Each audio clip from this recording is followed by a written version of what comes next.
J'espère que vous gardez le sourire. Oui, souriez. Chaque mouvement, chaque geste est observé, consigné, noté. Voilà le nouveau mantra qu'on pourrait sans hésiter appliquer à l'Algérie. Ce pays, qui a longtemps respiré sous le joug d'une dictature classique, une dictature à l'ancienne, celle qui se nourrit de dénonciations, de filatures interminables et de réseaux d'informateurs à foison. Imaginez un appareil policier hypertrophié, saturé de forces en civil et en uniforme, un véritable filet sécuritaire où chaque route, chaque carrefour, chaque caserne se multiplie à l'infini. Des barrages ici, des checkpoints là-bas, des brigades de gendarmerie partout, un maillage quasi obsessionnel, un réseau serré de contrôle, qu'on pourrait presque qualifier de surveillance industrielle, répandue sur tout le territoire, vestige de la fameuse décennie noire et de ces années de paranoïa sécuritaire. Eh bien, l'Algérie, ce n'est plus cette dictature classique et traditionnelle.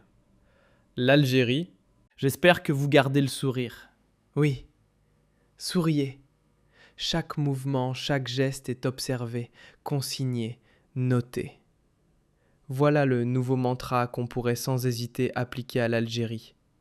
Ce pays, qui a longtemps respiré sous le joug d'une dictature classique, une dictature à l'ancienne, celle qui se nourrit de dénonciations, de filatures interminables et de réseaux d'informateurs à foison. Imaginez un appareil policier hypertrophié, saturé de forces en civil et en uniforme, un véritable filet sécuritaire où chaque route, chaque carrefour, chaque caserne se multiplie à l'infini. Des barrages ici, des checkpoints là-bas, des brigades de gendarmerie partout, un maillage quasi obsessionnel, un réseau serré de contrôle, qu'on pourrait presque qualifier de surveillance industrielle, répandue sur tout le territoire, vestige de la fameuse décennie noire et de ces années de paranoïa sécuritaire. Eh bien, l'Algérie, ce n'est plus cette dictature classique et traditionnelle. L'Algérie est en train de devenir une dictature numérique, un système autoritaire numérique. C'est ce que nous apprend un dernier rapport international publié sur ce sujet. Un rapport très bien documenté qui a été publié concernant l'utilisation des nouvelles technologies pour la surveillance dans les pays africains. L'Algérie, parmi 11 pays africains, a été étudiée dans le cadre d'un rapport que vous allez voir à l'écran. Impressionnant. Un rapport vraiment impressionnant. Un rapport de plus de 300 pages qui a été, vous le voyez à l'écran, réalisé par un grand institut international. Il compte plus exactement 300 pages. Le rapport, intitulé Smart City Surveillance in Africa, Mapping Chinese Surveillance Across 11 pays, pardonnez-moi mon anglais catastrophique. Globalement, c'est un rapport qui parle de l'influence chinoise et de l'utilisation par 11 pays africains des nouvelles techniques de vidéosurveillance dans les grandes villes africaines. 11 États africains ont déployé massivement les fameuses caméras de surveillance et les techniques de surveillance vidéo, avec l'utilisation de la reconnaissance faciale et de l'intelligence artificielle pour surveiller tous les mouvements de masse populaire ou tous les déplacements quotidiens de leur population. C'est un rapport, vous le voyez à l'écran, très dense, mais vraiment très dense, de plus de 300 pages. Et l'Algérie a été le premier pays étudié. Vous avez l'Algérie, l'Égypte, le Kenya, le Mozambique, le Nigeria, le Rwanda, le Sénégal et l'Ouganda.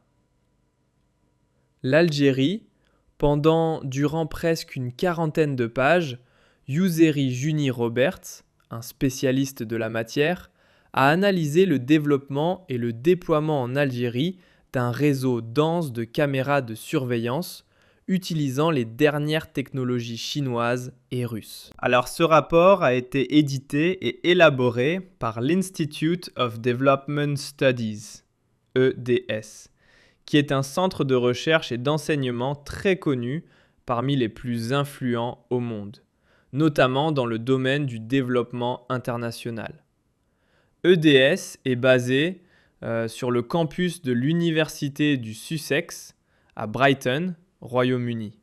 Et il est reconnu dans le monde entier pour ses approches multidisciplinaires et son engagement politique en faveur de la justice sociale. C'est une référence académique mondiale, notamment grâce à son partenariat avec l'Université du Sussex. Il est régulièrement cité comme le numéro 1 mondial pour les études de développement dans la catégorie du développement humain et du développement international. Il est régulièrement mentionné dans des classements importants, comme par exemple Harvard ou Oxford, comme étant un centre de recherche très intéressant, réputé et crédible, produisant des analyses sur la manière de réduire la pauvreté, la lutte contre la malnutrition, la gouvernance démocratique, le changement climatique, l'égalité des genres et le développement de l'enseignement supérieur. Et il collabore étroitement avec plusieurs gouvernements, des ONG et des agences internationales relevant notamment de l'ONU ou de la Banque mondiale. Ce rapport a été également dirigé, en partenariat, avec un autre organisme de recherche très intéressant et très crédible, l'African Digital Rights Networks, ADRN. L'African Digital Rights Networks est un réseau panafricain de chercheurs et d'activistes universitaires qui se sont spécialisés dans l'étude de la protection des droits numériques sur le continent africain. C'est un centre de recherche spécialisé dans les libertés en ligne en Afrique. Il fonctionne en collaboration avec l'Institute of Development Studies, du Grand Institut britannique et de l'Université du Sussex à Brighton. Il collabore étroitement avec eux pour publier des rapports et travailler sur des thématiques numériques dans les pays africains. L'objectif de l'ADRN est d'analyser et de documenter la manière dont les technologies numériques sont utilisées par les dictateurs sur le continent africain pour limiter la démocratie, restreindre les libertés démocratiques et aggraver la répression. Et c'est pour cela qu'on parle d'un autoritarisme numérique, à savoir que il s'agit de comprendre comment les citoyens utilisent les outils numériques pour s'organiser, manifester et revendiquer la démocratie et la justice sociale, mais aussi comment les autorités, malheureusement, les régimes africains comme certains régimes arabes en Asie ou en Amérique latine, utilisent les avancées et les outils numériques pour réprimer les citoyens, réduire les libertés publiques individuelles et exercer une surveillance de masse afin de traquer les opposants et les activistes.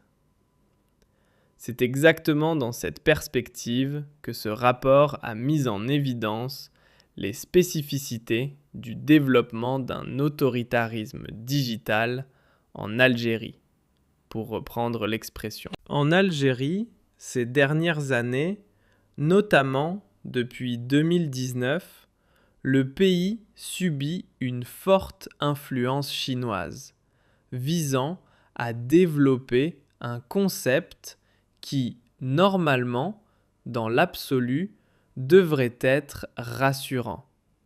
Il s'agit du concept de safe, sécurité, de ville sécurisée. En Europe, en France par exemple, on parle de vidéoprotection, c'est-à-dire de mettre en place un système de caméras de surveillance dans tous les grands espaces publics pour améliorer la lutte contre la délinquance et renforcer la sécurité.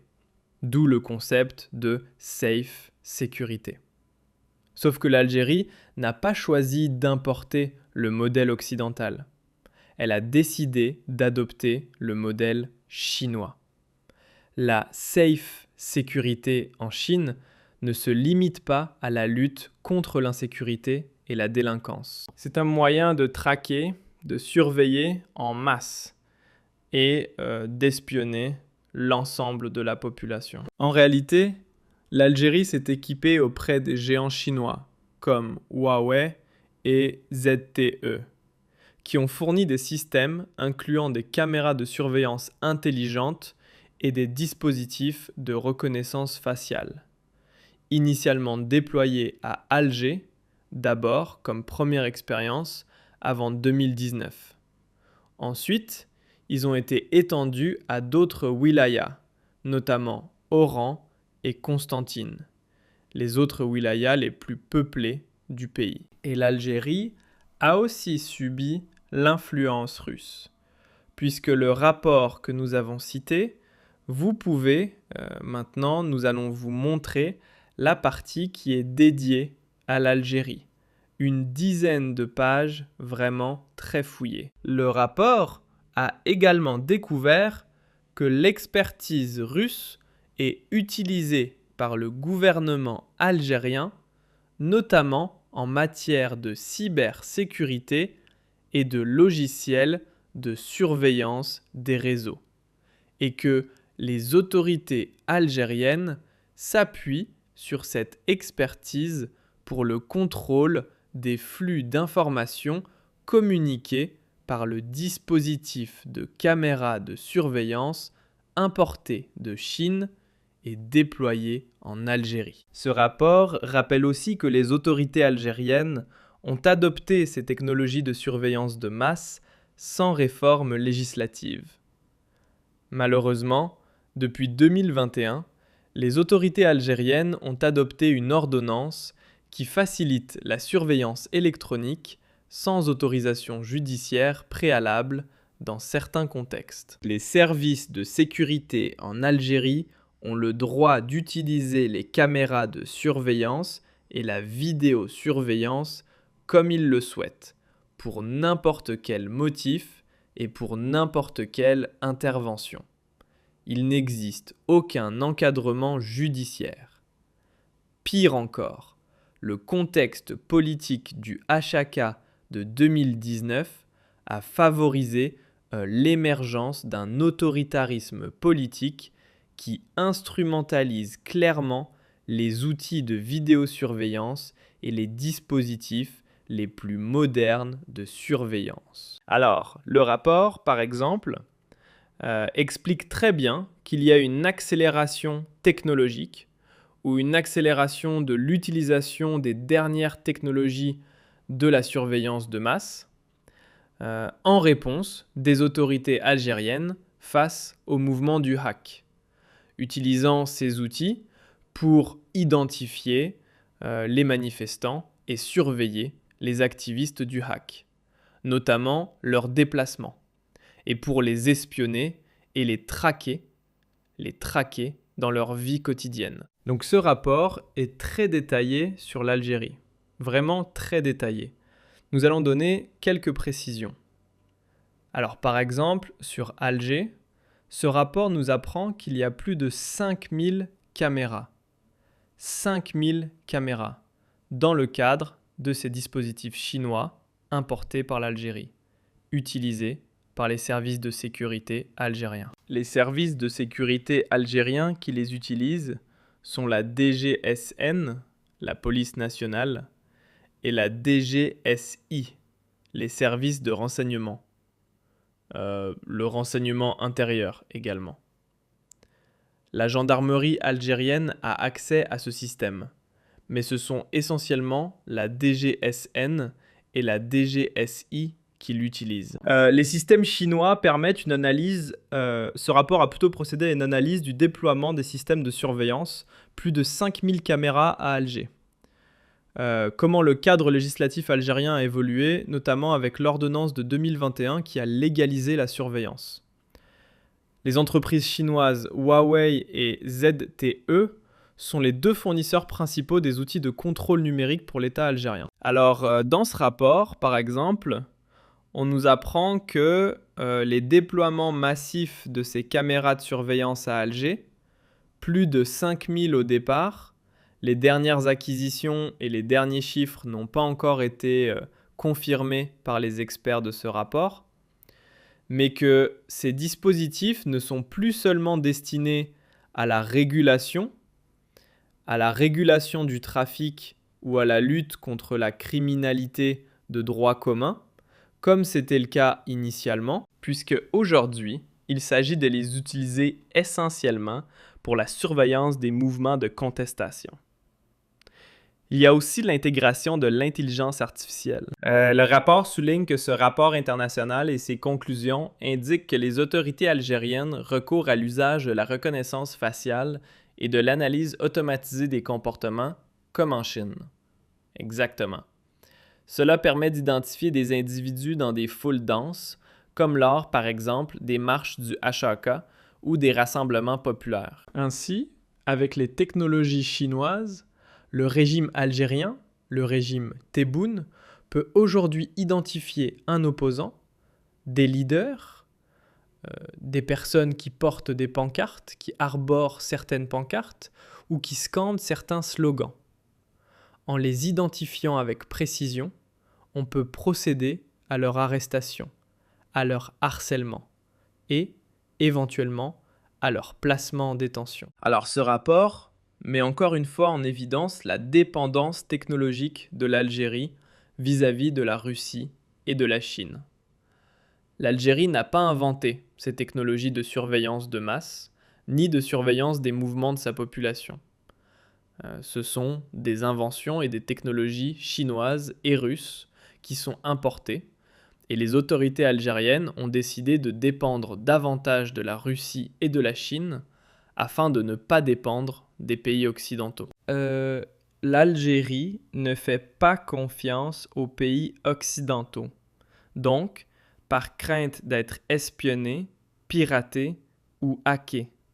Ainsi, on utilise les entreprises chinoises et russes. Comme je l'ai dit, les Russes apportent, les Chinois fournissent les équipements, l'infrastructure physique. Donc, tous les équipements qui permettent un contrôle centralisé et opaque de la vidéosurveillance en Algérie sont chinois. Quant aux Russes, ils vendent à l'Algérie ou ils fournissent en Algérie tous les logiciels qui permettent, logiciels de cybersécurité, de contrôler les flux d'informations et surtout d'utiliser ces caméras de surveillance et leurs flux d'informations tout en les isolant d'Internet. C'est-à-dire, c'est un système interne qui permet, même en cas de coupure Internet, en cas de faible débit Internet, de continuer à utiliser ces caméras de surveillance et de surveiller la population sans dépendre d'Internet. C'est essentiellement l'expertise sur laquelle s'appuyaient les autorités algériennes pour permettre aux services de sécurité algériens d'utiliser ce système sans aucun contrôle, sans aucun encadrement judiciaire et sans aucune ligne rouge. Il y a eu l'ordonnance de 2021 qui a élargi, avec le fameux article 87 bis, la définition du terrorisme et qui a inclus de nouveaux délits comme l'atteinte à la sûreté de l'État pour permettre aux services de sécurité d'enquêter, d'appréhender les individus jugés suspects et de les placer en détention ou en garde à vue avant de les présenter devant les juges. Cette ordonnance permet d'utiliser légalement les outils de surveillance numérique contre des journalistes, des activistes et des citoyens ordinaires qui expriment uniquement une opinion critique en ligne, alors que normalement, ces outils numériques sont destinés aux délinquants, aux trafiquants de drogue, aux cambrioleurs, aux voleurs et aux violeurs. Ce n'est malheureusement pas le cas en Algérie. Le rapport souligne le danger de l'usage politique de ces nouveaux outils numériques de surveillance de masse. Ce rapport conclut et indique aussi que cette surveillance produit un effet de refroidissement sur la société civile et engendre une sorte d'autocensure. Sachant que l'espace public est sous surveillance constante, les Algériens et les Algériennes commencent à limiter leurs interactions et leurs critiques. L'anonymat n'existe pratiquement plus maintenant en Algérie. L'anonymat, qui était crucial pour l'activisme et notamment face au régime autoritaire, disparaît de plus en plus au profit d'une identification permanente grâce à l'intelligence artificielle. Selon les rédacteurs de ce rapport, l'Algérie illustre parfaitement cette situation. Elle est devenue l'exemple éloquent de la tendance du smart autoritarisme, c'est-à-dire l'autoritarisme technologique et numérique qui permet d'utiliser la technologie pour rendre la répression plus efficace, moins coûteuse, mais plus discrète que la violence physique directe, tout en verrouillant l'espace démocratique par une présence numérique omniprésente. Selon les chiffres, ce système chinois et russe est utilisé par les autorités algériennes. Le rapport confirme qu'il y a plus de 5000 caméras de surveillance déployées à Alger et sur ses grandes artères et grands boulevards pour couvrir tous les points stratégiques de la capitale. Et ce système est centralisé au niveau du centre de commandement et de contrôle de la Direction générale de la Sûreté nationale à Alger. Sur l'ensemble du territoire national, l'objectif est d'atteindre 20 000 caméras de surveillance. Depuis 2019, il y avait déjà 11 000 caméras de surveillance installées sur l'ensemble du territoire national. Les grandes villes comme Oran, Constantine et Annaba sont de plus en plus couvertes par des systèmes de vidéosurveillance qui ne cessent de se développer et de se densifier. Par ailleurs, l'objectif des autorités algériennes est d'atteindre un niveau global de plus de 20 000 caméras à l'échelle nationale pour couvrir toutes les zones urbaines du pays, y compris dans les villes moyennes. Pas dans les villages, mais au moins dans les villes moyennes. Ce sont des systèmes très coûteux. On n'a pas d'idée précise du coût. Le rapport n'a pas donné de précision sur combien cela coûte, mais ils sont dotés, et même les récentes acquisitions opérées par les autorités algériennes sont très coûteuses. Pourquoi ? Parce qu'elles intègrent les technologies Huawei et ZTE. Ils sont dotés de capacités de haute définition et de vision nocturne, ainsi que de systèmes de reconnaissance faciale et de lecture des plaques d'immatriculation. Ce sont des systèmes de vidéosurveillance conçus pour l'identification automatique. On parle de LAAP, l'identification automatique des véhicules, et de reconnaissance biométrique pour les individus. Donc, ce sont des investissements sécuritaires extrêmement coûteux pour l'Algérie. Les chiffres représentent plusieurs centaines de millions de dollars au bas mot. Quant à nous, nous poursuivons nos investigations pour déterminer le coût réel de ces investissements. Bien sûr, il est tout à fait légitime de la part des autorités algériennes d'utiliser les moyens et les outils numériques les plus modernes, les plus sophistiqués pour lutter contre la criminalité de droit commun, contre la délinquance et les trafics de tout genre, comme les cambriolages, le trafic de drogue et les agressions. Mais on a vu récemment, ces dernières années, vous l'avez certainement remarqué avec nous, que tous les faits divers qui ont défrayé la chronique en Algérie ont été signalés par des citoyens et des citoyennes utilisant leur propre smartphone. Les affaires d'agression avec des armes blanches, les affaires d'enlèvement d'enfants ou de jeunes filles, les cambriolages, les affaires de gangs, les coupeurs de route au niveau de l'autoroute Est-Ouest ou les cambrioleurs de certaines maisons, ce sont toujours des citoyens et des citoyennes qui sont témoins oculaires et qui utilisent leur smartphone pour diffuser les vidéos de ces actes de délinquance ou de grande criminalité sur les réseaux sociaux. Cela suscite l'indignation nationale et contraint par la suite la gendarmerie algérienne ou la police algérienne à mener des enquêtes, procéder à des arrestations et démanteler ces gangs.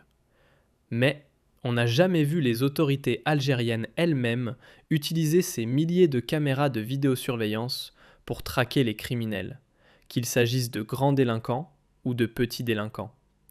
Ce sont toujours les smartphones des citoyennes et des citoyens qui servent à cela. Cela indique que, au niveau de la sécurité, la priorité qui